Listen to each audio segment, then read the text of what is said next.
Let's get it Star Wars. Let's get it Star Wars in here. Let's get it Star Wars. Let's get it Star Wars in here.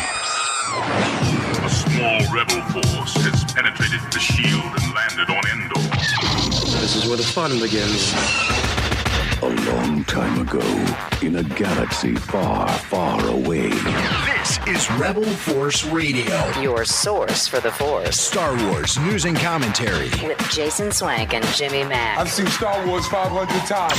Star Wars #1! This station is now the ultimate power in the universe. I suggest we use it. Now it's time for Rebel Force Radio. We would be honored if you would join us.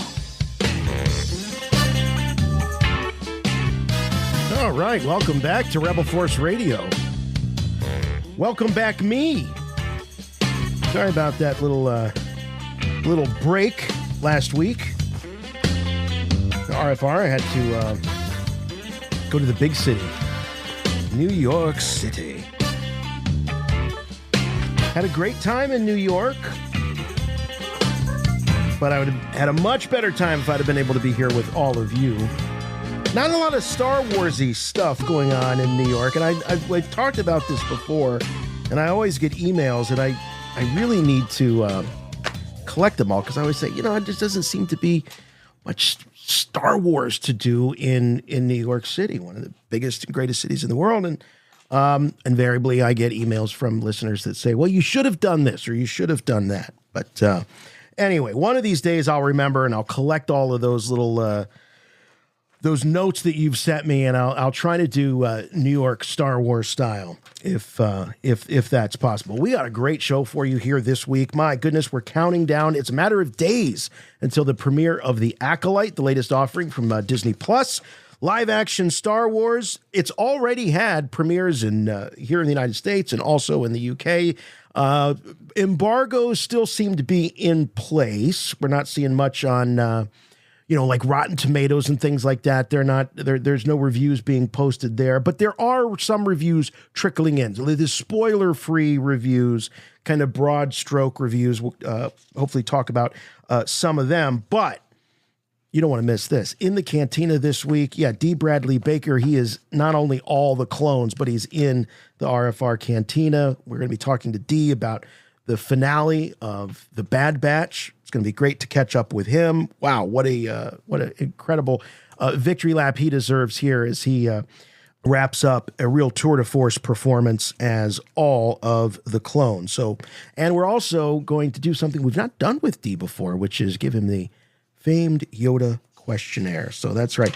Plus, lots of highlights. Jimmy Mack has been very busy compiling all of the highlights of George Lucas at Cannes, and that whole whoop-de-doo, as George might call it. He was given all kinds of accolades and probably has spoken more into a microphone over the last few days than he has probably in the last few years. So great to be hearing from the maker himself.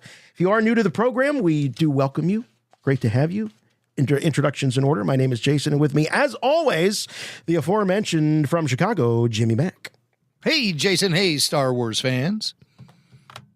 You didn't say my friend and yours, and, I kind of notice these things. And have I slid down the social ladder? No. Are we don't still want people friends? to think...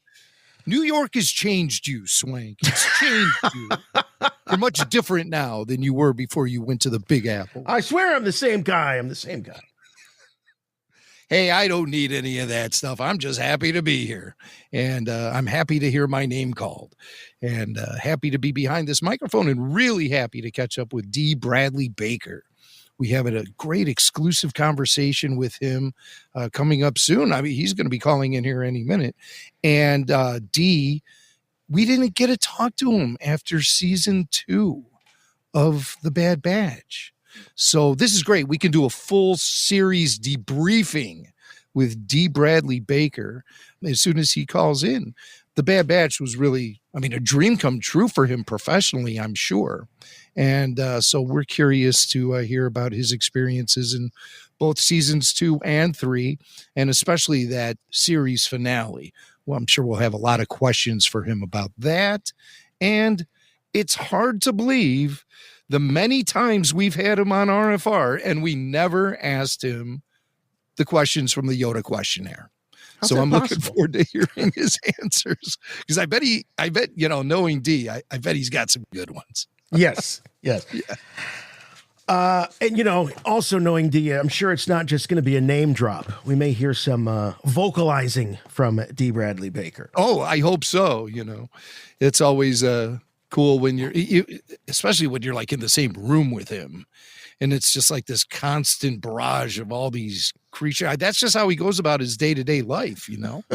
I'm sure he's like a lot of fun on elevator rides, and if you share a ride on Uber and you get Dee Bradley Baker in there, look out. That's going to be a fun ride. So I'm sure we'll have a good time talking to Dee. Like I said, he'll be calling in just a couple of minutes. Victory lap for Dee, and also the victory lap for George Lucas went down this past weekend in France at the Cannes Film Festival. And George was interviewed several times. And this is the first time George has been formally interviewed in a long time, outside of little sound bites they get from him to drop into Disney Plus hype pieces or documentaries or whatever. I remember they interviewed him for that Boba Fett special they did on Disney Plus. Right. But they just presented as just quickie sound bites and, just quick hits of George sitting on the porch at Skywalker Ranch in the main house, just, riffing on Boba Fett. But it's not real candid. The stuff coming out of Cannes is pretty candid. And you may have read about some things George has said. Well, on this show, you'll actually be able to hear them. So I'm looking forward to diving into some of his comments, not only about Star Wars, but the current state of the cinema and where movie making is headed. So George attacks all of those questions. At times he kind of rambles. I mean, he did just turn 80. And he threw a big birthday party for himself. Did you hear about that, Jason? I did. As a matter of fact, so I did have sort of two very loose Star Wars connected moments while in New York. Very loose, so bear with me. The first was I was at an event that, as a featured speaker, they had LaTanya Richardson Jackson, Mrs. Mace Windu, as I call her. She's big on Broadway. Yes. And she's a Broadway actor, director, and she was talking to the group. But I just couldn't get over the fact that I was looking at Mrs. Mace Windu, to tell you the truth. And that wasn't really, I think some of my colleagues might have been embarrassed that was my connection. So that was the one I could just see you there in the seats. Just, shh, stop talking. I'm listening to the Lady Windu. Ooh. And there was a part of me that was like, could he be here? Like I'm looking around, like, is it possible that he's there? But no, she was great. And then the other one was, I didn't realize it until I was texting the Jedi Council, and then it rang a bell. I was at a private party where Alicia Keys, the great Alicia Keys, 15-time Grammy nominee, was performing for a group of us. And so I just randomly, I sent the Jedi Council and Mac, you replied, and you're like, she was just at George Lucas's birthday party. That's right. She was, holy crap, she was. And she performed, right? She performed. And I wonder if she played the same selections for you that she played for George. Play what you played for George. That's But yeah, George is 80 now. They threw a star-studded party for him on May 18th. And the New York Post had someone there feeding them information about it. Everything went down at Skywalker Ranch, and the guest list included. This will sound like, a guest list for your birthday party, I'm sure, Jason. It's sure. Harrison Ford, Mark Hamill, Samuel L. Jackson. So that's where he was. Tyler Perry, Steven Spielberg, Peter Jackson, Oprah Winfrey, Gayle King, Robert De Niro, Glenn Close, Queen Latifah, Kerry Washington, Steve Martin, Chris Rock, Alicia Keys, Don Henley, Jean-Baptiste, Swizz Beatz, Jon Favreau, and Warwick Davis. And Warwick Davis. I love it. And Warwick. And there's a photo in the New York Post of Harrison and Mark just kind of hamming it. Oh, but that was at Mark's Hollywood Walk of Fame. Yeah, ceremony. I didn't see any photos. They guarded this thing. George is a notoriously private individual. And so he didn't want, I'm sure, his friends to be on display coming to his birthday party. I was looking for like some leaked stuff on the cell phones, but they probably it says there was only 100 to 150 people at the party. So a huge portion of that being flooded with mad star power. Right. Melody Hobson was the host. The cocktail hour took place in the Star Wars Gallery on the ranch. There's a Star Wars gallery at Skywalker Ranch. I was going to ask you. You know the ranch like the back of your hand. I was going to ask you, where's this Star Wars gallery? The last time I was there was 2 summers ago, summer 2022. I was there for several hours. I had lunch there. Nobody tipped me off to any Star Wars gallery anywhere on the ranch. But maybe there's something, when you walk into the main house, when you go to the right, there are these glass cases in a very small corridor. And in the glass cases, there are certain pieces of Hollywood history there, like Charlie Chaplin's hat. And things more associated with Lucasfilm, like Indiana Jones's whip and some maquettes from the original Star Wars films, etc. There's a bunch of things in there. So that might be what they mean, but it's not a strict. That's notable about Skywalker Ranch is you don't get hit upside the head with Star Wars when you're just visiting there and going into the main areas. Back in the day, up in the attic, it was nothing but Star Wars as the concept artists were working up there. In the basement, George would be down there editing footage. In the tech building, Ben Burt and his crew would be working on the sound effects. And then possibly there could be an orchestra in the studio at the tech building where maybe somebody's conducting an orchestra in there. I don't know. Because that room is capable of handling full orchestras and rock bands and everything else. So you don't get hit upside the head with Star Wars at Skywalker Ranch, but yet there was a cocktail hour in the Star Wars gallery on the ranch. I might have to have a fanboy situation here. Me and Hutch and Windows, we're going to have to break into the ranch to check out this gallery. And we'll bring our own cocktails. Don't worry about that. Sure. Yeah. But they had dinner and dancing in the big theater area, which would be in the tech building, and dessert was served later on. The party was a friendly scene with lots of cute convos between the guests, one insider noted. Steve Martin was the MC. Oh, my God. The party needed an MC? Yes. Martin MC'd with performances by Jean Baptiste, Don Henley from the Eagles, and her. Guests were even treated to the compound's artwork, which featured oil paintings of the late Carrie Fisher as Princess Leia, Chewbacca, and a master replica of Luke Skywalker's lightsaber. So, I mean, that's just a master replica. Do they mean like the merch? Yeah, I was going to say. George didn't break out the real stuff. He broke out the toys. Yeah. Well, he was nervous. Some of those guests probably have sticky fingers. You don't want to put a real lightsaber out there on display. Well, Mark Hamill was there. Mark Hamill was there. There's your sticky fingers right there. Hey, that's mine. How come everyone got something from the set? I got a cookie. Yeah, just put the fake one in there to trick Hamill. So it sounds like it was an amazing bash with amazing music and massive star power. Most of the attendees sported suits. Most of the male attendees sported suits, while others kept it casual with sneakers, including Lucas himself. Now, find that hard to believe. Big surprise. Yeah. Jimmy, we're getting the call. We're getting the call here. It's time to go into the cantina. Dee Bradley Baker on the line. Let's do it. Star Wars Cantina. Where are you going, Master? For a drink. Sorry about the mess. You will never find a more wretched hive of scum and villainy. We must be cautious.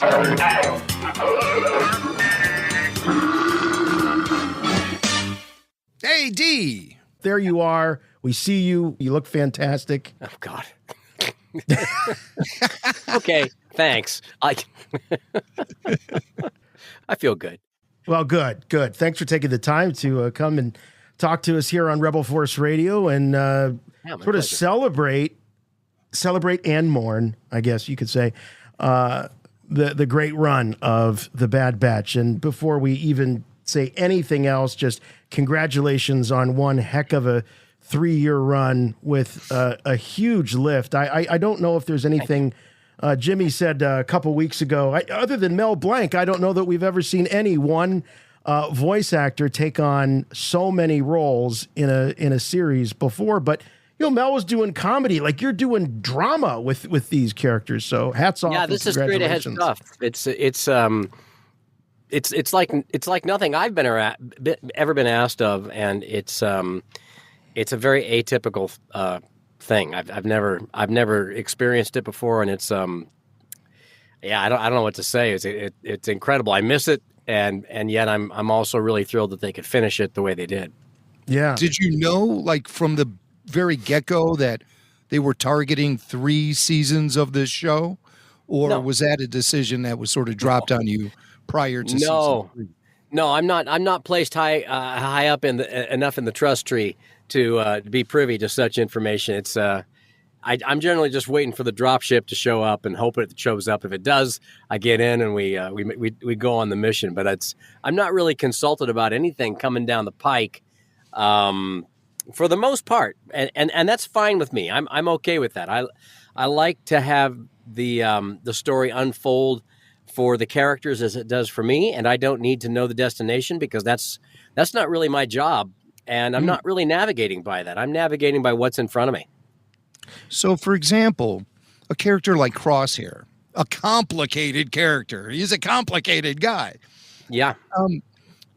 Running through the arc, do you ever have any premonition or any heads up that, hey, this guy's going to go through a lot of changes? Or are you just informed of that when you read the script? It's really when I read the script, but I mean, it's beautifully written, and anybody who knows and watches these stories, you can see what's building, and you can piece some things together logically that as to how this needs to play out. And how and what's the most exciting way and what's the most fulfilling way for this to play out. Now, is it the most fulfilling for him to just start out kind of sour and then step over on the evil side and just be one of the evil guys, or to give him a redemption arc where he falls and then regains his footing in this really beautiful way? It's like clearly the second choice is the way to go. I'm told by fans just day in and day out at the conventions, is they really love Crosshair. I think he might be the favorite, maybe even more so than Wrecker, who's just appealing and fun. But they connect into these stories because of the deeper human meaning, that's in play, and that is it's a very affecting arc to we all have a little bit of Crosshair in us, right? I mean, we all deal with that, the devil on one shoulder and the angel on the other. So, a character like, say Hunter, that's just true blue, always seems to say the right thing and do the right thing. Yeah, he's very interesting, but he's almost superheroic. Whereas Crosshair we can relate to because he has the demons that we kind of all deal with. Right. Crosshair makes a deep error. He doesn't read the landscape right, and he doesn't read the players right. He really misses it. Whereas the others are pretty much a fixed point. Crosshair is one who stumbles and falls, and then comes to regain his footing, and that's what makes it a really interesting human story that plays out. In addition to the Dad Batch story that's playing out with bringing the kid on board, she gets her own footing and ends up becoming what really powers and drives the third season. I mean, it's really Omega makes this stuff go. She's the one who says, we've got to go back and do this. And there's no way that we can't, because we must, because it's the right thing to do.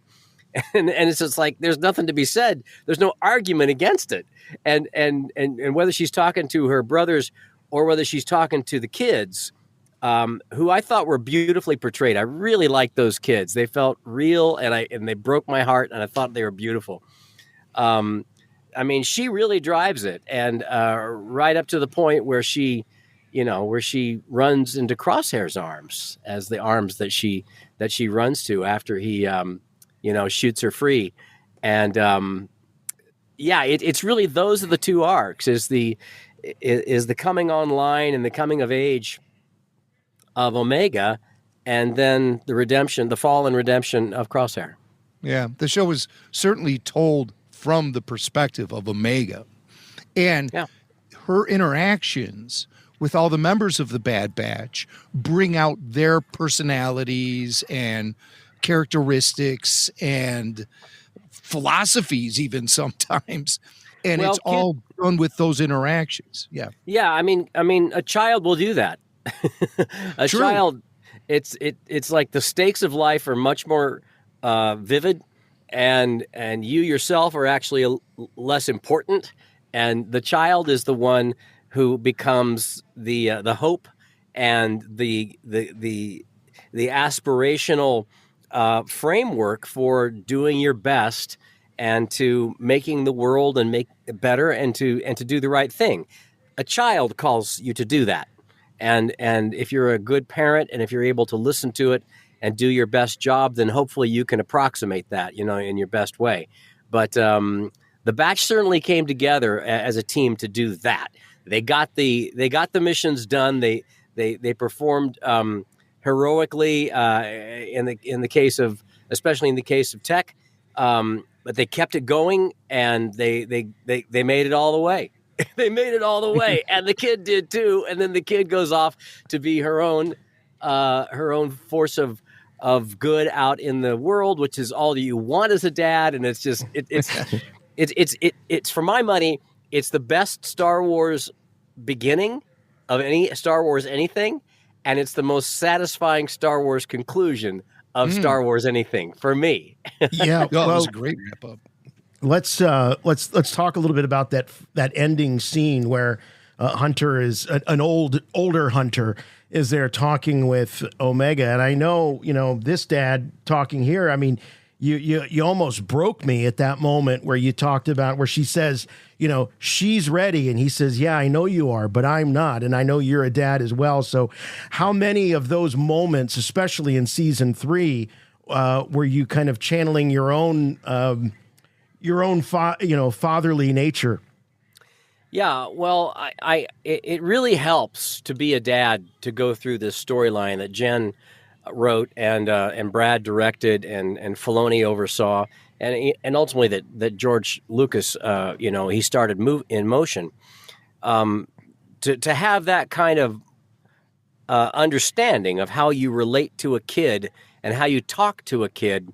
Even though you're coming from your adult world with your adult things that you do, but the kid stops you cold, and you've got to look at yourself. You've got to look at what's happening, what the kid is. You got to listen to what the kid is saying, and there's honesty there, and there's hope, and there's optimism, and there's all of these things that are the best that we humans have to offer.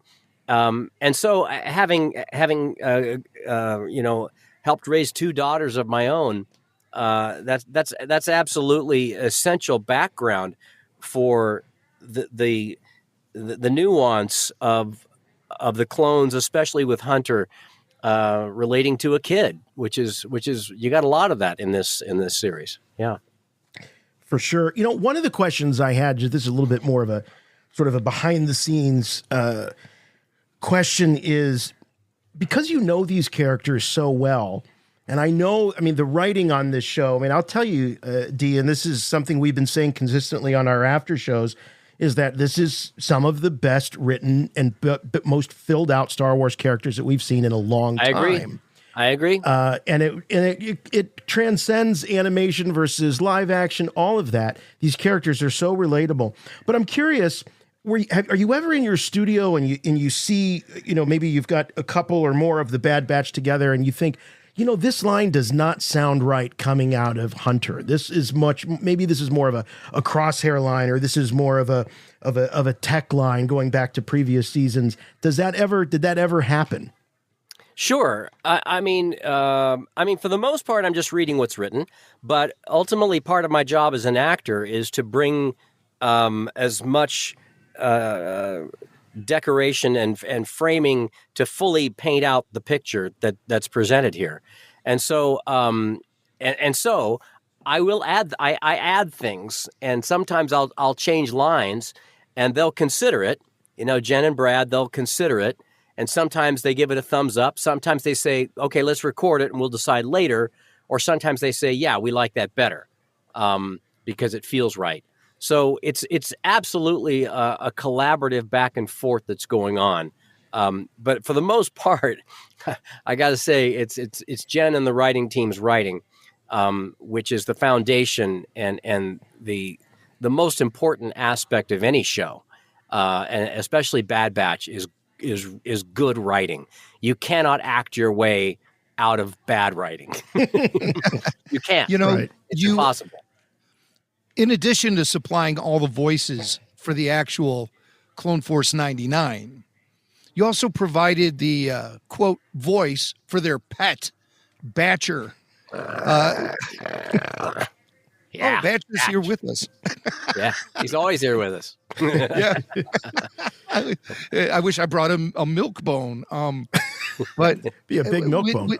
A blue milk bone. When that idea was presented to you, for starters, was Batcher ever going to be originally presented as audio by sound effects, or was it always you? How did they present that to you? I mean, they knew I do that kind of stuff. Yeah, the weird stuff. Famously so, yeah.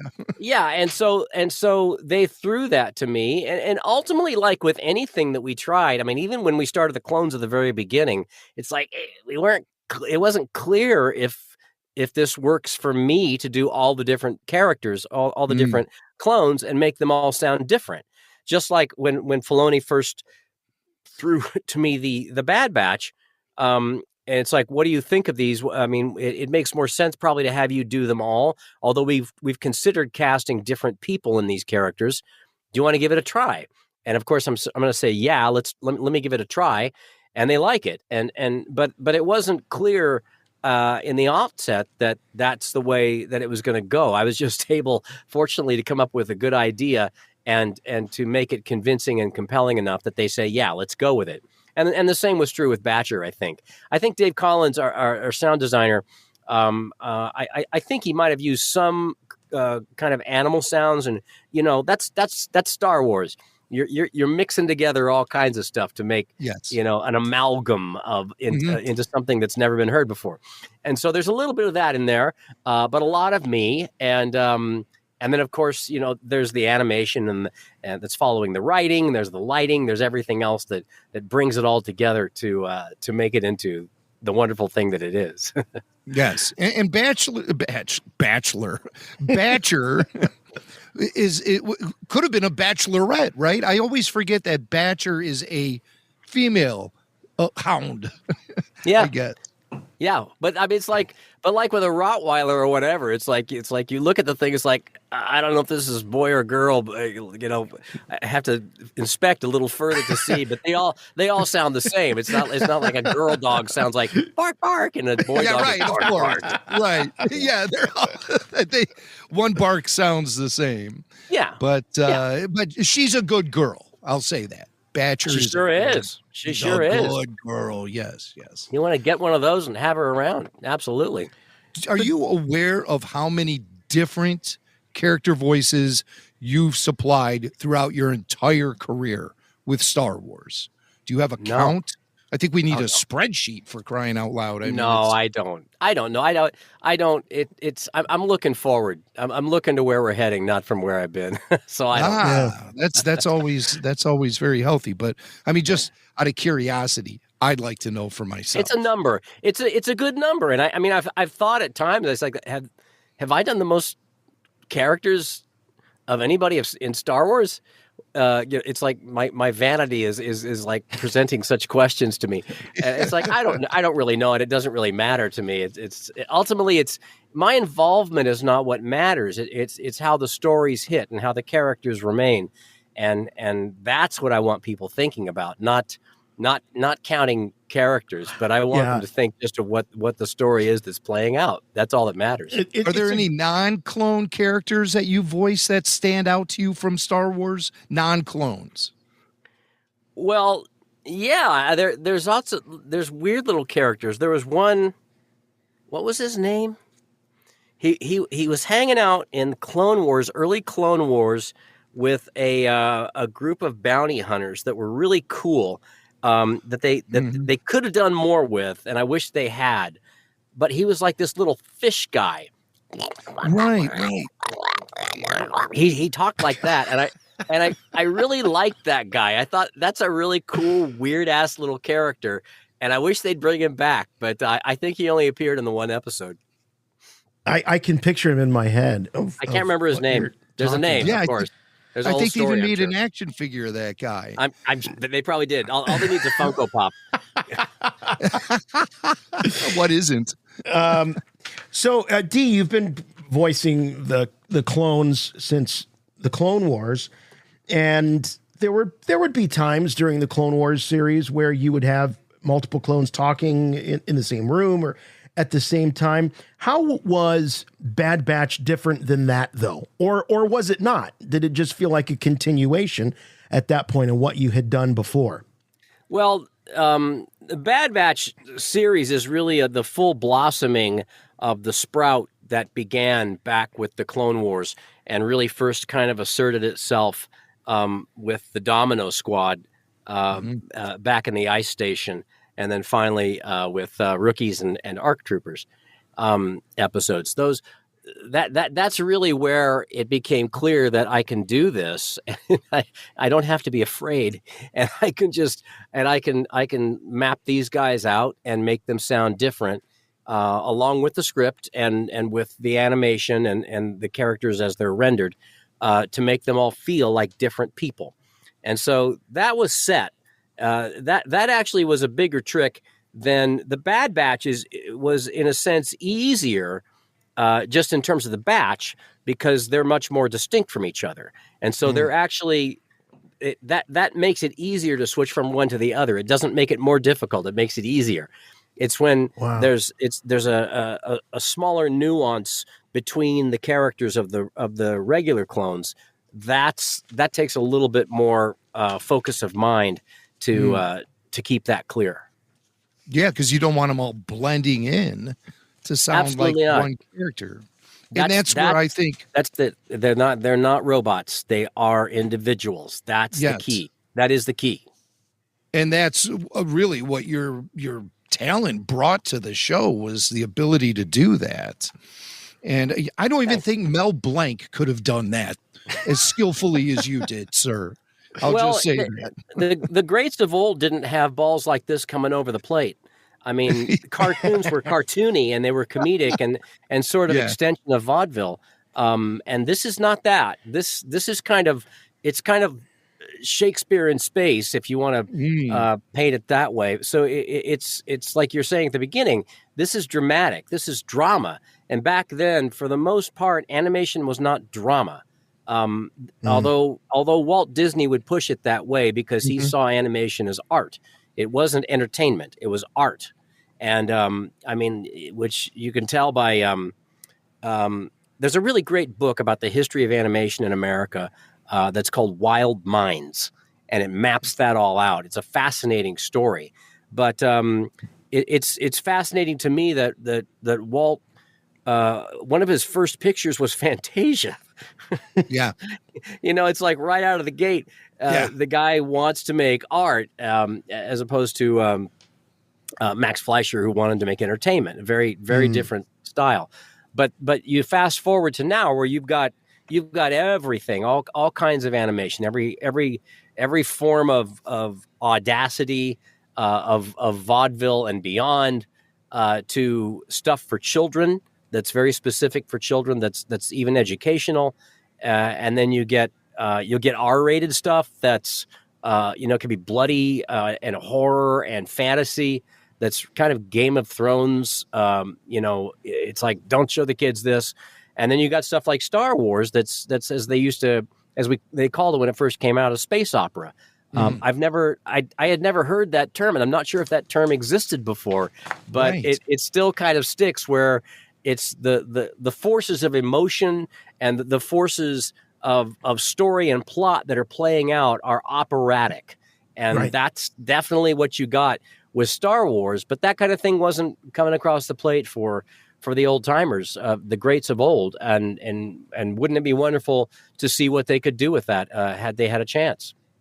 Dee, I want to show you a photo here, and for the folks listening to the podcast, this is that great shot of at the very end of not the very end, but towards the end, because there's two ends of the last season of Bad Batch. But the shot of the Batchers all sitting there, including Batcher, with Omega sort of with her eyes closed, and Hunter with his head tilted back and his eyes closed, Crosshair and Wrecker at the side. When you look at this shot, what do you think about, and what how pleased are you about how this series wrapped? Because to me, this sort of epitomizes the end of the show. Yeah, I mean, the mission is accomplished, and all that they have striven for. I don't know. One of the two, right? It's been accomplished, and the rift of Crosshair is healed, and they are together in a peaceful setting as they have never been. And that is an unknown world. That is an unknown experience for them. It's new. And so it's a kind of ultimate satisfaction, which you thankfully, after a fade to black that just kind of lingers there for a little bit, to the point where the first time I watched it, I thought, gosh, I hope people don't turn this off and think that's the end of it, because there's something else coming. Well, you know what? I mean, emotionally, it holds you for that blackout period. Yeah. There wasn't a second I thought about turning it off. Yeah. And, Good. And I love the epilogue, as we talked about before. But when you look back on these characters, all of them, and the roster is quite impressive. Now, Tech, for example, I wanted to ask you about him, because there was, Dee, I can't even tell you, there was so much guessing and I know. I've heard about it. Tech lives, is he alive? Is he not? And you said you were sort of a fellow traveler along with us, in as much as the scripts came to you, the story was revealing itself. Did you find any synchronicity in your own sort of theories as somebody watching these scripts come through as the fans? Were you going through something similar, but many years in advance, probably? Well, I was never aimed at second guessing where the story was going. I was rather shocked, and at the same time gratified that they're courageous enough to tell a story where things happen, where the stakes are high, and that they honor that it's not just like, any number of superhero shows where nobody dies, where no one can actually make a sacrifice, where what's at play is just kind of zeroed out if everyone's going to be okay. And so they very courageously, and you can still debate whether it was the right thing to do, I guess, just because this character, from a lot of different angles, is a very important character to a lot of people. People who are, non-binary, who are on the spectrum, who who feel like they're outsiders, and the loss of that was quite profound for them. And I understand that, because I relate to that the intellectual kind of techno-friendly outsider who can't always talk and interface with people, and yet is very much part of the team and is vital to the team, actually, and has this what is a heroic moment, and I in the end, it's like I really yes, of course, I really wish Tech would come back. I really wish Tech in some way, and it's not that the writers couldn't go at least backwards or sideways and come up with more stories about the Bad Batch or clones or anything else. But for me, at this moment, and I don't write these stories, but for me, I don't want to rob Tech of his heroism. I want that spectacular, heroic, whole feat that he pulled off to stand. Yeah. And the punctuation of that is having to sacrifice himself, because there was no other way out. There was no other way through. And he completely accomplished everything he was trying to do. He saved his squad, his family, and he conserved the mission. He kept the mission going forward in spectacular fashion. And there is no clone that wouldn't point to that and say, that's how I want to go. That is the finish that I want right there. Yes. I want to do that. I'm going to go someday. And if I got to go, I want to go like that. That's and I think at the end of the day, everyone was happy that was a done deal, and that he didn't mysteriously come back, because of even the people who really revere Tech, because the sacrifice needed to mean something. Do you recall how you felt, the wave of emotion you felt when you first read the script, revealing Tech's death? Yeah, or were you just like, oh, well, I got 4 others, I'm okay? No, it was shocking. I mean, I relate to that one the most. I probably sound the most like him, and I relate to him the most. And I have great affection and great connection to all of these guys. I'm painting from this palette that is mine, that is myself, from my own inside, and so I'm very connected to these guys. So that loss was a profound sense of loss for me. It's better. I mean, it's better than the Umbara arc. Now, there was loss in the Umbara arc or the Fives arc. It's like, that's a loss that I walk around with and I take home after the session. It's like, I feel terrible. I feel really sad and stricken and awful for these amazing arcs. But not for Tech. It's like, he did it. He did it. He got it done. He's a hero. He's a spectacular hero to never be forgotten. So I'm happy for him for that. Yeah, never to be forgotten. Unlike that fish guy bounty hunter you played in the Clone Wars. What was his name? I don't know. While we were talking, Aquafina. Oh, Jimmy Mack has looked it up. It's in the character encyclopedia. I flipped through it. I landed on it's Robinino, I believe. That sounds right. There he is. Yeah, that's it. That's it. Yes. What a cool little weird ass creature. I love it. Yeah, he needs his own spin-off.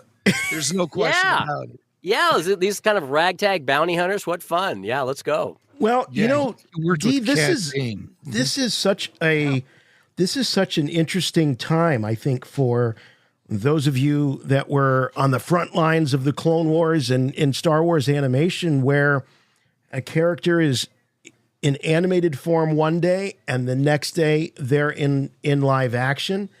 How do you feel about the idea, the prospect that maybe one or more of these Bad Batchers could show up in a live action series?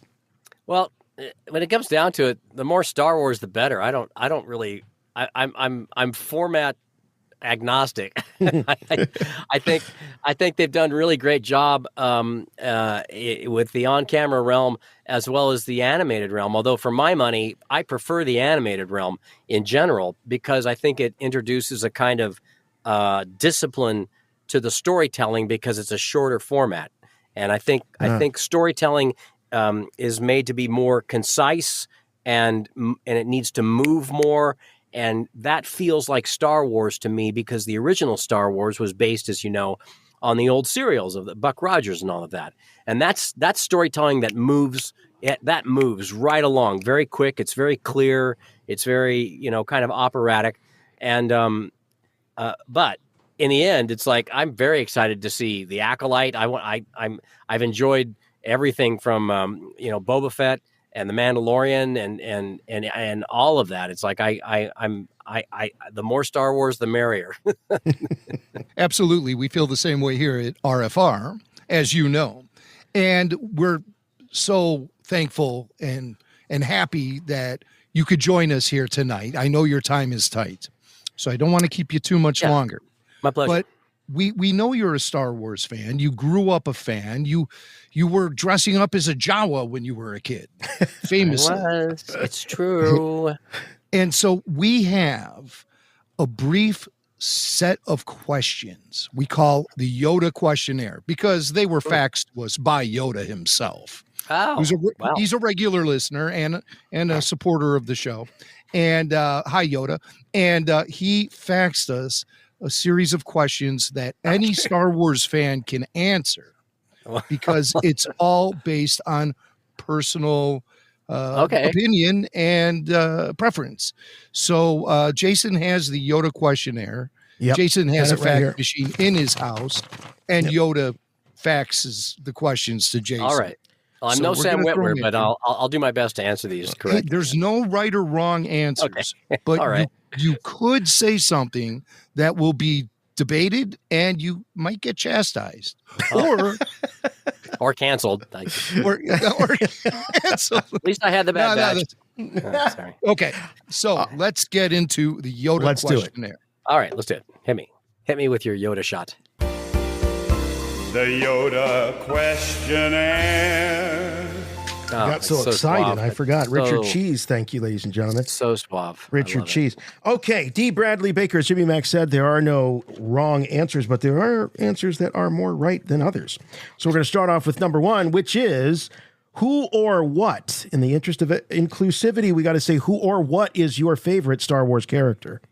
The Tauntaun. The Tauntaun at the beginning of episode 5. That's a first here at Rebel Force Radio in the Yoda Questionnaire. Yeah, because that is the moment that I knew I was going to see a movie that was better than the one I just saw a few years ago.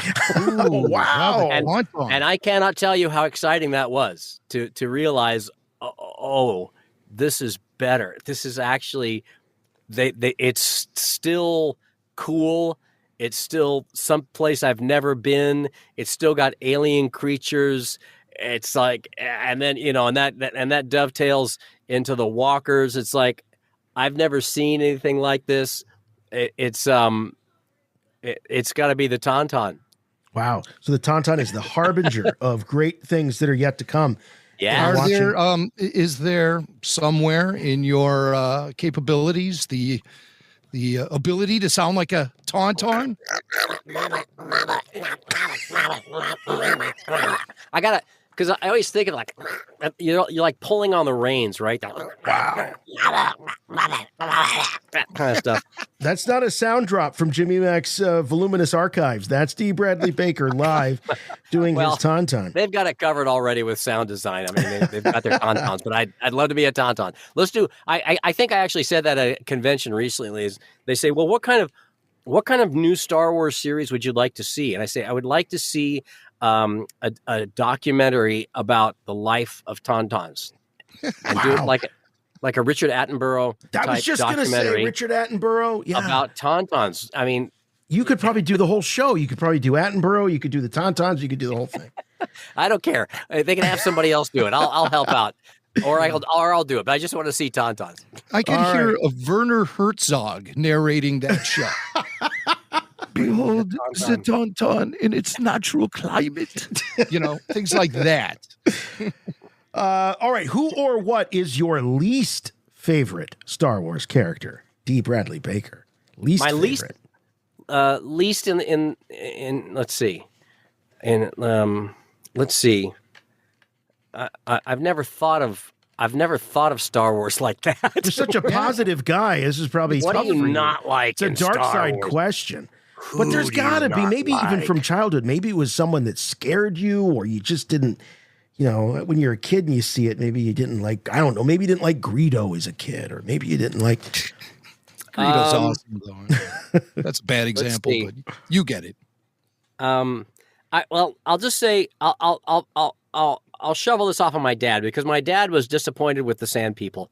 He thought that it looked like just people with towels wrapped around their heads, and he didn't find that very interesting, a very good Star Wars alien idea. So I kind of halfway went along with it, although they've got, those the banthas they ride around on and all that. It's like, those are awesome. So I didn't really care. All right. So we're throwing Dad under the bus. Dad says the Sand People just didn't quite live up to his expectations of a galaxy far, far away. I love it. Yes. Boy, I would have loved to have been a fly on the wall to hear that conversation. Yeah, didn't you love the movie? Well, the Sand People, son. You're kind of phoning it in with the Sand People. I find that very interesting, because my first introduction to Star Wars, the thing that made me want to see the film, was a Tusken Raider trading card fell out of a bag of bread, Wonder Bread. When my mom was making peanut butter and jelly sandwiches, I grabbed the card, I looked at that guy, and I said, I need to know more about this cat, and I need to know about...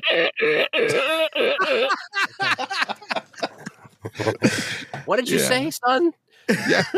I said in Sand People Talk that I want to go see Star Wars right now.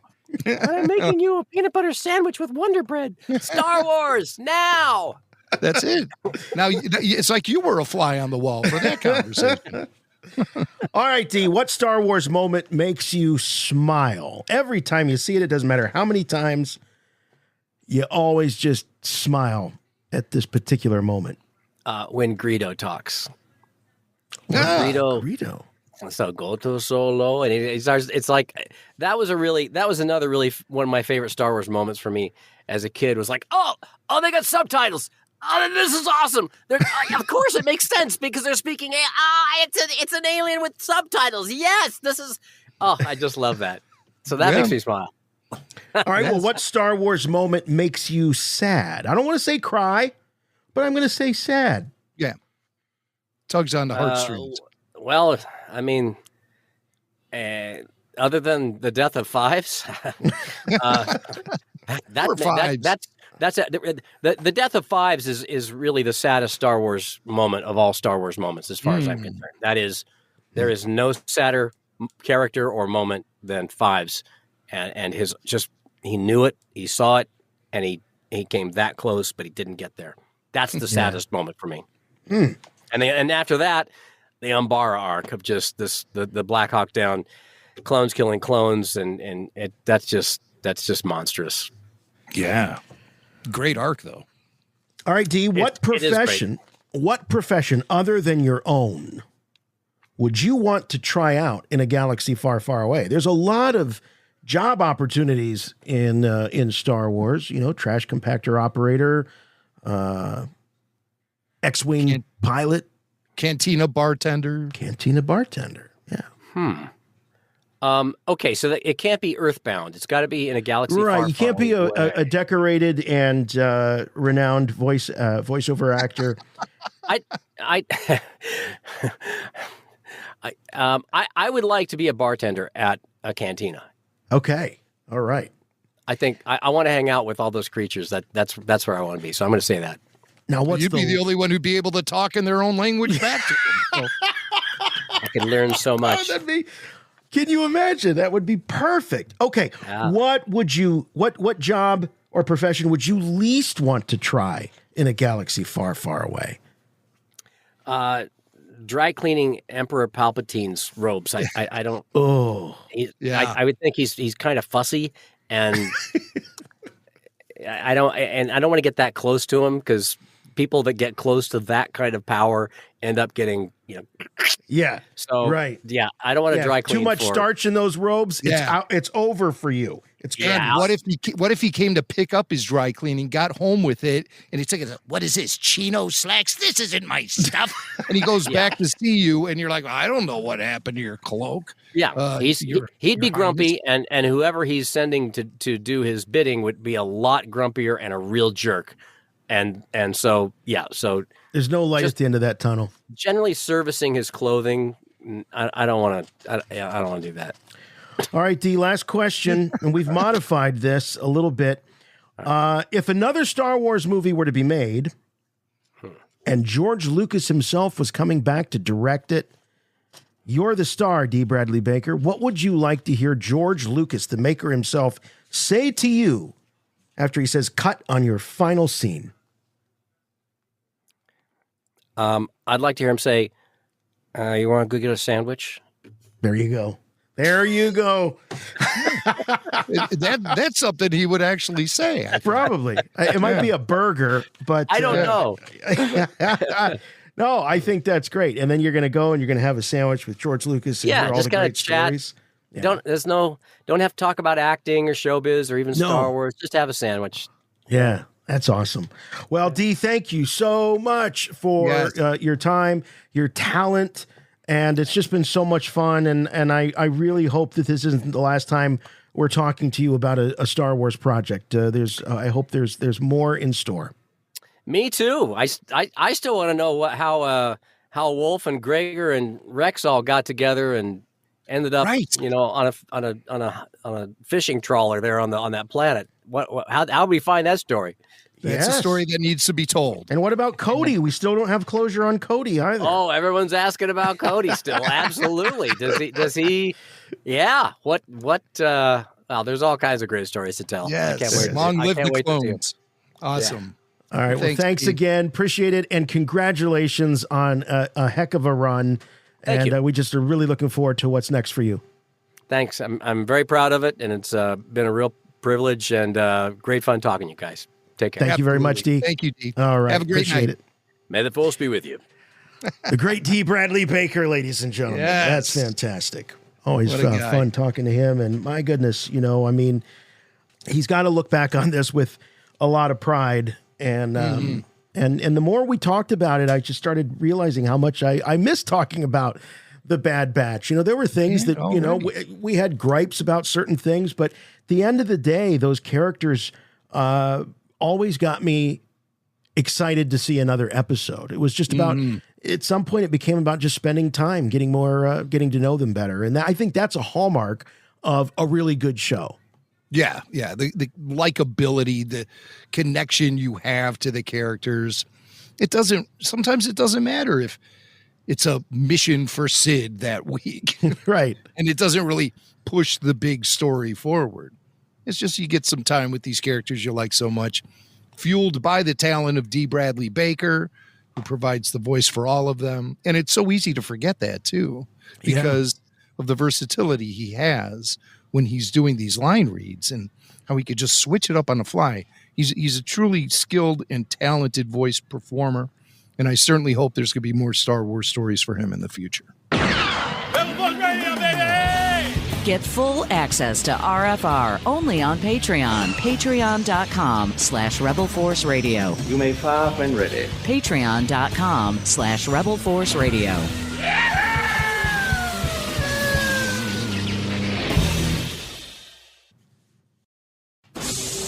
You must contact me. Play back the entire message. What message? Message, Arthur, the message. The Emperor commands you to make contact with him. It's a trick. Send no reply.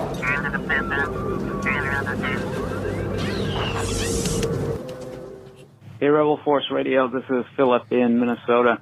Just adding to the conversation surrounding the ACOLYTE and the involvement of the Sith in the affairs of the galaxy between the war from a millennium prior and Phantom Menace, where Jedi Monday suggests that the Sith have been extinct for a millennium. But Yoda, of course, knows about the rule of two, so he must have found that information perhaps during the events of the ACOLYTE or it was just known by certain Jedi, or perhaps rumored amongst all Jedi, that the Sith were still active, just on a very limited basis. So how much exposure of the Sith do you think will be an acceptable amount to be seen in the show if, like, certain significant characters in the Acolyte see and confirm that the Sith exists? Would that undermine the quotes from the Phantom Menace, or would that just help add to the intrigue? Thank you so much, and may the Force be with you. I think, well, thanks very much for the call. I think that there's going to be a lot of Sith in this, and I don't necessarily mean numerous Sith. I mean, there's just going to be a lot of Sith, because this is the first, as they're calling it, the first Star Wars story where you have a Sith as the protagonist, as the main character. So it's an inversion in some ways.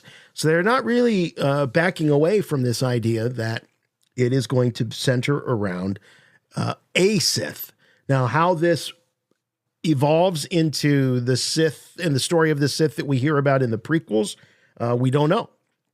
I hope that it does. That's really the thing that I'm most looking forward to with this series, is its potential lead-in, tie-in, and connection to the prequels. I just need a sprinkling of it. I don't need to be hit over the head with it, but I need a little sprinkling of it. So, yeah, I think it's going to figure in very heavily. The Ki-Adi-Mundi and Yoda stuff, Jim, to me, like, I'm starting to learn after all these years of talking about Star Wars. Some of these things feel like a really big deal to us, but Yoda says, and Ki-Adi-Mundi says, and the creatives don't address it. And I would be very surprised if they look to that level of detail and they're stripping Ki-Adi-Mundi dialogue and Yoda dialogue out of the prequels and say, oh, well, we've got to somehow show how this came to be. I don't see that happening. I don't know about that, because these little bits of dialogue that reveal information to us as an audience is really all we have to hang our hat on. So I think you have to work with the statements that are made definitely in the prequel era. You have to find a way to make it all add up. You got to connect the dots properly. And I think there's 3 ways to do it with the Acolyte.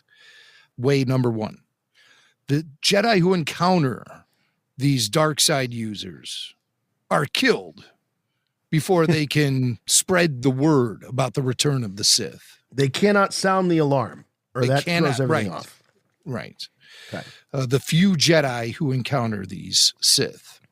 The second way it can work is the Jedi encounter these Sith, these Darksiders, and walk away from the conflict feeling unconvinced that these folks were legitimate Sith Lords. They're not buying it. They think they're just pretenders. And then the third way it can work, and this is the way I think it might go, is that there's going to be a Jedi cover-up where the Jedi and, the Jedi Council are aware about the Sith returning, but they keep it quiet because they're afraid of mass hysteria among the Jedi Knights and then the Republic itself. So they cover it up, whatever reasons they have. Conspiracy, in other words. Yeah, a conspiracy. And the reason I feel this way is because we've heard some comments being made that the Jedi won't be portrayed in a light of perfection as this show goes on. And I think that's fair, because I believe the Jedi as an organization is really flawed by the time everything falls to pieces in the prequel trilogy. Right? There's cracks in the armor that are visible. So I don't mind getting a little deeper into that. It's just how it's all going to be executed and how it all connects to the story they're going to be trying to tell and the story that's already been told by guys like, yes, Ki-Adi-Mundi, when he's explaining to us the Sith have been gone for a millennium. That's exposition. Oh, and I think it's essential. I agree, but I think that we as fans read more into it and put more weight on it than the people that are writing this stuff frequently do. Yeah, that's because we understand Star Wars better than they do. Do I have to be so blunt? All right. Well, thanks again for the voicemail. Appreciate it. We'll be talking a little bit more about Acolyte coming up, but for now, I think we got an update on the Galaxy Cruise. Hopefully there'll be no Sith Lords aboard the Galaxy Cruise, or we're all in trouble. Well, I don't know about that. I would definitely be looking over my shoulder if I were to go on the Galaxy Cruise. And, the Galaxy Cruise, it sounds amazing. 4-night immersive sci-fi vacation, sailing from Miami to Nassau from May 1st through May 5th, 2025. The Galaxy Cruise, Rebels of the Caribbean. Cabins are on sale now. And you're not just going to be sailing by yourself. You're going to have some of the biggest stars in the galaxy joining you, including Katie Sackhoff, Tamora Morrison. Now, if you get into the spa with Tem, you could just sit there and look at each other and just say, the Galaxy Cruise. Because, Tem likes a good hot tub.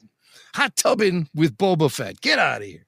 Warwick Davis. You can ask Warwick what it was like being at George Lucas's birthday. And by that point, Warwick may have been at his next birthday, his 81st birthday. He will. No. It'll be right before George's 81st. So you can meet Warwick Davis, Michelle Ang from The Bad Batch, Omega, Dennis Lawson, Wedge, Jonas Suotamo, who is Kalnaka in the new Acolyte show, and he played Chewie in the prequels or the sequels, and so many more. It's a tropical getaway, jam-packed with cosplay meetings, live panels and discussions, interactive workshops, autograph signings, meet and greets, photo opportunities, art, live painting, so much more. A one-of-a-kind vacation you won't want to miss. And now through September 1st, you can book for just $100 down per person. This is going to sell out fast, so don't wait. Go to galaxycruise.com to book your cabin today. It's like a sci-fi convention on water. You'll be surrounded by a bunch of fellow fans who are just as passionate about the type of entertainment you're passionate about, and we all know what that is. So meet some of the stars that are making a big difference in the franchise today. These are all current stars of the saga, and you want to meet them. You want to cruise with them. Do the cruise with the Galaxy Cruise, Rebels of the Caribbean. Go to galaxycruise.com to book your cabin today. I have good news for you, my lord. That's good news. Come closer, I have good news. All right. Well, anytime that GL is in the headlines is good news, that's for sure. And we've got a heaping helping of brand new George audio, George interview highlights. As we were saying earlier, it has been a long time since George has done anything this extensive. As you said, Jim, there have been little cameo appearances here and there and various things. But I'm really looking forward to hearing a much less guarded and less edited George Lucas here as these interviews happened over in France. Yeah, for sure. He was out there at the Cannes Film Fest to receive the I didn't take French. Do you know? Can you? I was going to have a. Let's see. I didn't either. This is the Palme d'Honneur. Palme. Right. The Palm. We'll just call it the Palm. The Palm. I like that. All right. And George was out there. It's a big lifetime achievement award. I think Harrison Ford received it last year, and with it comes all sort of amazing. They heap a lot of attention on these guys. There's a great video of George in front of the French paparazzi. It's hilarious. I mean, I think it's hilarious because you could just read his body language and stuff. But I don't know. Maybe he felt triumphant marching in front of all the photographers. They yell, man. They go crazy. Oh, yeah. In France, the paparazzi. And so they were yelling and screaming at George. And he just, looked at them. Did he tell him to get a job? No, he didn't. He didn't. No, he saves that for the autograph hounds. But yeah, they marched him in front of the photographers and they were yelling and screaming at him like crazy. And he just, kind of breezed by them. And it was so cool when he walked out, they gave him a big round of applause. And I've never seen that before in any sort of press conference or anything like that. Usually the paparazzi run in, they bang into each other, and then they run out, Right, right. But yeah, this was, it's just a different sort of scene over there. And they really showed a lot of appreciation for George. When he got up on stage during his masterclass panel, there's a big round of applause from the audience. And he was just like, whatever. And he turned around to go sit down. And the guy who was hosting it grabbed George by the shoulders and turned him around and pointed him toward the audience so he could soak it in, Yeah. Come on. We're just like, whatever. Giving you accolades. Big arena giving him a standing ovation. Yeah. George just breezes in, kind of shuffles over to the chair. But I knew there was going to be candid speak coming from him because of how he was dressed. He had on his classic plaid, notably untucked this time around. Untucked. And he's on stage getting this big honor, and he's wearing sweatpants. Oh, not even the blue jeans. No, not He's even the moved jeans. beyond blue jeans. Oh, He had the sweats on. I'm sure they were a very expensive pair of sweats. This isn't like were they like George those Lululemons Costanza. or some I of those don't know. bougie sweats? I only you would know bougie on this show. I don't know any of that stuff. But he looked comfortable. He looked good. He had a pair of white sneakers on, and he was ready to rock. And the first question I'm going to play here from Can is you probably have read about some of this online. George used the masterclass as an opportunity to respond to critics who said Star Wars lacked diversity back in the day. And he provides a counterattack, a debate to his critics. It's not, it's all white men. I said, it's not. Most of the people there are aliens. And the idea is that you're supposed to accept people for what they are, even if they're big and furry, or whether they've got they're green and whatever. The idea is all of the people are equal. The only people that aren't, which was in there, are the robots. Well, you can't come in here. We don't like your kind here. So they were the only ones that were discriminated against, and that was a way of saying, people always discriminate against something, and sooner or later, that's what's going to happen. And we're already starting it with AI, saying, well, we can't trust those robots. I do it every day. I take my temperature. I have my, all my vital signs, things. If it comes out wrong, I just say, well, I don't trust the robots. Whatever it is, we'll do it again tomorrow. So, but that was a main part of that movie, was to make people realize that everybody is equal, no matter where they're from, no matter what they look like. That is the important thing, and it's all over. The whole movie is that way. The other part of that was they said, well, when they, the critics kept saying, well, what we mean is there's no black people in the movie. Well, in the first one, there were a few Tunisians who were dark, but in the second one, I had, Billy Dee Williams, and in the third one, and in the new ones, which they were also criticizing, I had Sam Jackson. He was like he wasn't a scoundrel like Billy Williams. Yeah, like Lando. But he was one of the top Jedi. Yeah, George, this is one of those sticky wickets here, and I think George is doing an admirable job. The point that I'm taking away from this is that George comes from an era of civil rights that was all about equality and a level of color blindness and a level of not focusing on the differences. There's a different brand, and I'm going to withhold judgment. I'm just going to say, I'm just trying to be as descriptive as I can. There's a different brand of social justice and civil rights that seems more focused on the differences.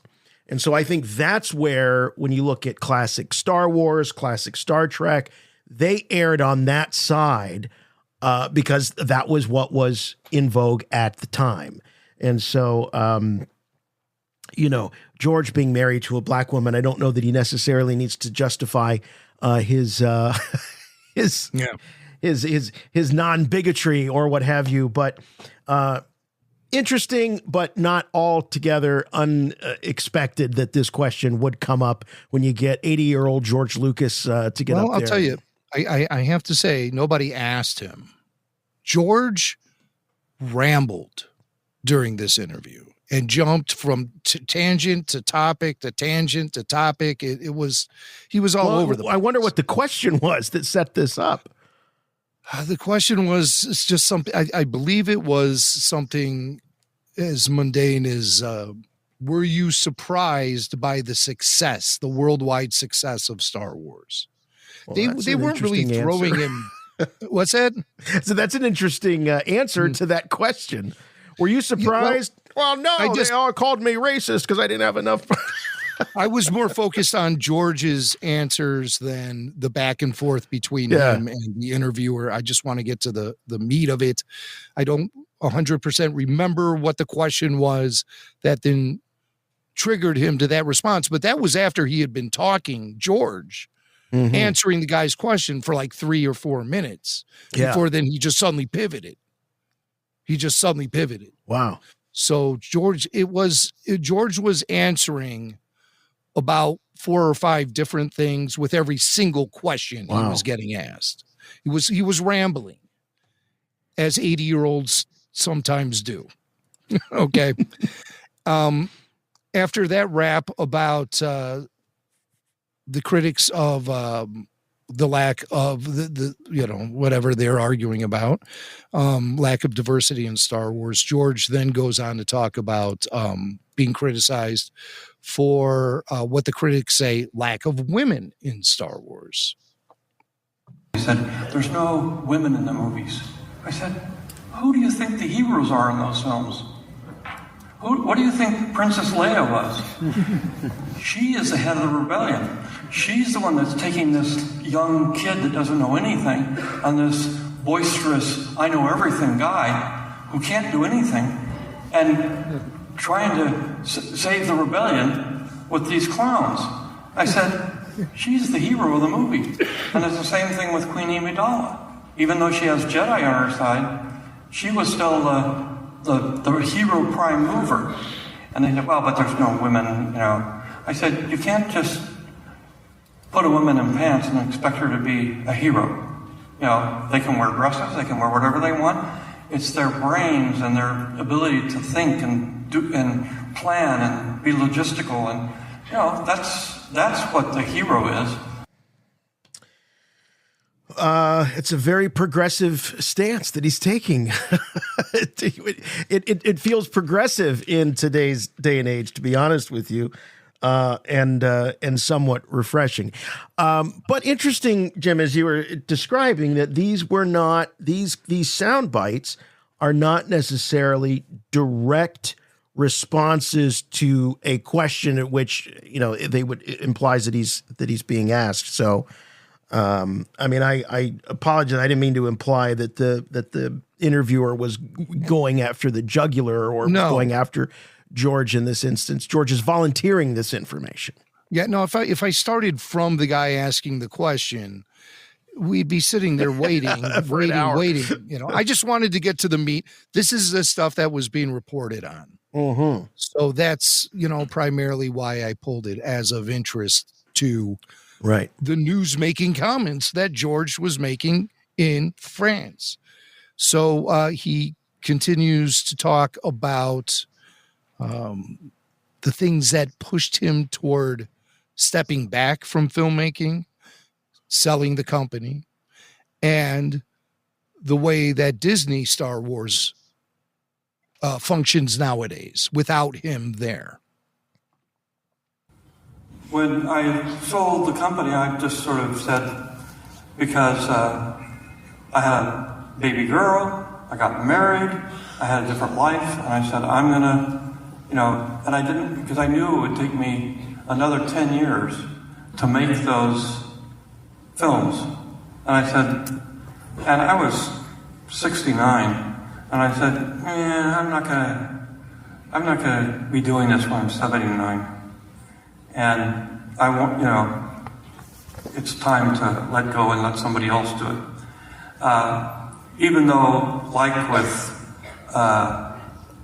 Empire Strikes Back and some, I ended up having to be on the set the whole time, but it's like, I was the only one that really knew what Star Wars was, and Hersh and I were really good friends, so it was like, and so I was like the consultant, the advisor who actually knew the world, because there's a lot to it.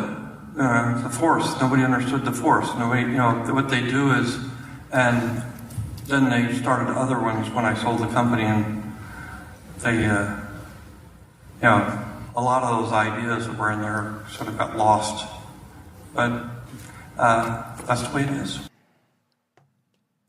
That's the way it is. A lot of those ideas got lost. I think in this instance, he's referring to his treatments. And he does throw out the Force as an example of perhaps what is challenging to get. He references Kirsch and being a consultant on the set of Empire. So it's challenging, and also most people don't understand it. That's true. He feels, that he's the guy who really understands why all the dominoes fell the way they did and resulted in 6 movies under his watch, along with an animated series. I think George is just saying, hey, there are directions that I believe should be adhered to when it comes to an individual's connection to the Force and who can connect to the Force and what the Force can do. And I think George tried to articulate that, and they went in another direction. The other thought I had was he talked about being 69 and not wanting to do another trilogy and taking 10 years. And I thought, he'd be done by now. I mean, hey, look, his contemporaries are still making movies. Yes. Scorsese was just nominated for Best Picture with Killers of the Flower Moon. Coppola has his new film, Megapolis, coming out. Look at Clint Eastwood. He's damn near 100. And he's he's making movies. But none of those guys, I believe, was ever tormented by the process of directing films and making films like George Lucas was. George marches to his own beat, and there is very little flexibility. He's a stubborn guy, and he'll admit that. There's a couple of issues I need to fact check with what George was saying. He said he decided he wanted to sell the company because he got married and he had a daughter. But getting married and having the daughter via surrogate was something that happened a year after he sold Lucasfilm to Disney. So I think, maybe it just felt like they were already married to him. Yeah. It's a timeline thing. And obviously, the idea of having a baby via surrogate is something that probably gets discussed a lot in the year 2011, 2012, Sure. So he was just trying to, he's always forward thinking. So he was trying to establish the best pathway to achieve that for him and his family. So you can't fault him for that. I just did want to point that out as a matter of fact, that George was not married. I must correct you, sir, Mr. Lucas. Actually, George, that child was conceived by the surrogate 11 months after the sale. All of a sudden, stormtroopers are suddenly standing by you and you're getting escorted out. Oh, please. But that's not all the George goodness that we have. He did an interview. He did an interview with an outlet called Brut, like the champagne, Yeah. And I hope you weren't thinking about the cologne. You were thinking about the champagne, right? Champagne, yes. Okay. He talks to Brut, and they ask him. Now, this is a specific question and answer thing. He doesn't ramble on too long. This is only a 10-minute interview, unlike the masterclass, which was 90 minutes, and you could see the whole video online. It's really good. I enjoyed it very much. Oh, the whole video is available. Wow. Yeah. Okay.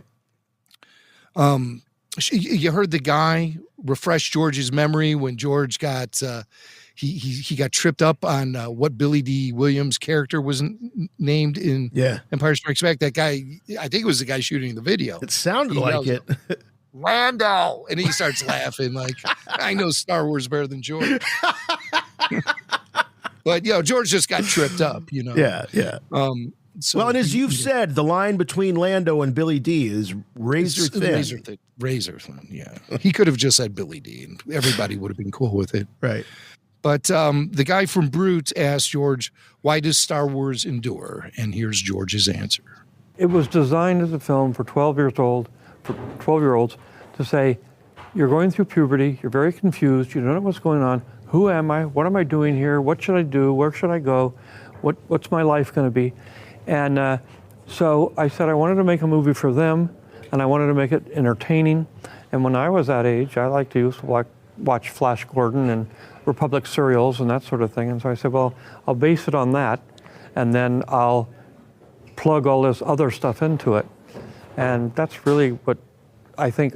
When I did it, everybody said, oh, spaceships, let's just put spaceships in a movie. And I said, that's not what it is at all. And so it's much more than just an action adventure film. Yeah, it sure is. It's that to say the least. It's much more than that. But we've heard this before. From George, where he defines the audience. As being 12-year-olds. That was sort of the ideal age. And anytime you're doing something, whether you're making a product of any kind, you have to think about, yes, is it going to be purchased or consumed or enjoyed by lots of different people, diverse people, of course, but you got to have that sort of audience in mind, that the P1s, as you hear in radio, you have to have them in mind, because you have to focus somewhere. You can't make something that's for everybody. The beauty of Star Wars is it was not made to be for everybody, but it eventually became something for everybody. There was a universality about it, but in George's mind, the guy who wrote it, the guy who made it, he's thinking of 12-year-olds. Right. And yes, that is the baseline. But he also was able to craft something that any age can enjoy. Mm-hmm. And I think there's something to be said for a Star Wars that grows up with its audience a little bit. And, the youngest of us who are around since day one are now approaching their 50s or firmly in their 50s. And those were the youngest of us who were around in 1977. So as the franchise itself is ramping up toward a 50th anniversary. What is this? How old are you, Swank? 46. Be 47. All right, sorry I asked. It sounded like you didn't want to answer that. So. No, I'm fine. I'm fine with it. No, I actually forget. You know how I remember as a kid, I would hear grown-ups say, "Oh God, I don't know. I'm like 34, 35." Or you get to a point where you just kind of forget. No, that's true. That is true, especially when you're young at heart, like we. That's correct. So yeah, there's only 4 more years before we get the 3 years. I'm sorry, 3 years until we get. Yeah. So I'm saying, the youngest among us who were there at the very beginning. You In the were born crib. in 77, just like Star Wars was. Right. And, most of us are firmly in our 50s, and we are the youngest of fans. Right. So, so I think there is a huge potential to provide an older audience with a more mature Star Wars. And I see the Disney company doing that. That's where Lucasfilm is heading with things like Andor, which is a little more mature in nature, dark and gritty.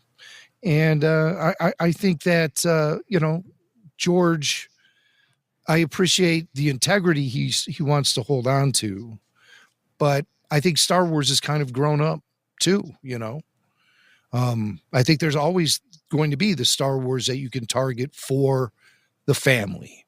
And that usually really hits the kids who are, 8 to 12 years old. That's the other thing George says, that it's for 12-year-olds. I was 8 in 77. Okay. So I take a little exception to that, because I'm the biggest Star Wars fan I know.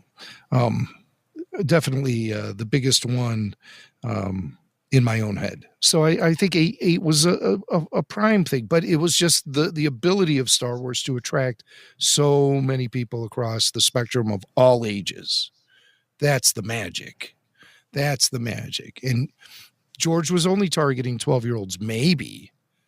But, he was fueled by a lot of Vietnam, post-Vietnam stuff. He was taking ideas that he was gearing up to use in Apocalypse Now and adjusted them to fit into Star Wars. So I think some of the places he was choosing as influences for Star Wars, as he threw it all into a big melting pot, I think he was going for some very adult themes as well. I just think in retrospect, he looks at it maybe a little differently. I do. So we have more from George. More. So much more. He was chatty. You usually don't get George so chatty, but man, you put him in a pair of sweatpants and drop him off in France and put a microphone in front of him and watch him go. Oh, this is good. He talks about the future of cinema. The guy asks him, I believe I have the question here for us, Jason. So if you hit play, you'll see where this question and answer session takes us. Okay. What will cinema become in 10 years? Same thing as it is now. There's one thing that's really, what happens now, and it happens in streaming probably more than features, but features are the same thing. Nobody knows what to do. The stories they're telling are just old movies. Let's do a sequel. Let's do another version of this movie. There's no, and it's not just in movies, but in almost everything. There's no original thinking. It's like people just, I saw something, let's do something like that. Yeah. And it's also the way the movies are sold. If you go in and say, I've got something that you've never seen before, and you don't understand it, it's very hard to get a deal. I mean, you can do it, but it's like the big studios, they don't want that. They want something that is like something they've seen. It's because they don't have an imagination to come up with, to see something that isn't there. I mean, I got Star Wars done mainly because at the same time I was writing the script, I hired an artist to draw pictures of what I was doing because I knew I couldn't describe what it was. It was impossible. But when you see the pictures, you say, oh, I get it. And that was really what made the movie, what sold it. Yeah, and some of that probably was because George, he isn't the most comfortable in front of people, and he isn't necessarily, he sounds very articulate here. He's an extraordinarily smart guy, but I think that it was just easier for him to talk to another artist and get them to encapsulate these ideas into something that these studio executives could wrap their heads around. But, we've all heard the stories of people going in and pitching films and these sorts of projects where they go, it's like this meets this. It's like The Godfather meets Star Wars meets Willy Wonka. And so I think pitching movies became such a derivative exercise, or an exercise in creating derivatives, that the product itself started to do that. I also blame a lot of what George is talking about on just the fact that we've got corporations that own movie studios that have no business being involved in the creative process, because they're not in and of themselves creative people. They're good managers, perhaps, but not necessarily good creators. And what George is talking about is the lack of originality in something new. It's scary. It's real scary, because he's right. It's not just in movies and television. It's everywhere, and entertainment in particular. Yeah. Yes, I fear the death of creativity is upon us, with so many tools at our disposal.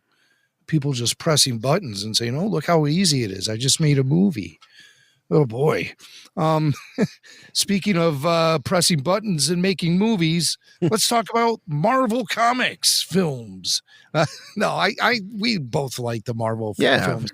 We know it's sort of been a little rudderless lately once they got rid of all their big stars like Robert Downey Jr. and Scarlett Johansson and everyone. I mean,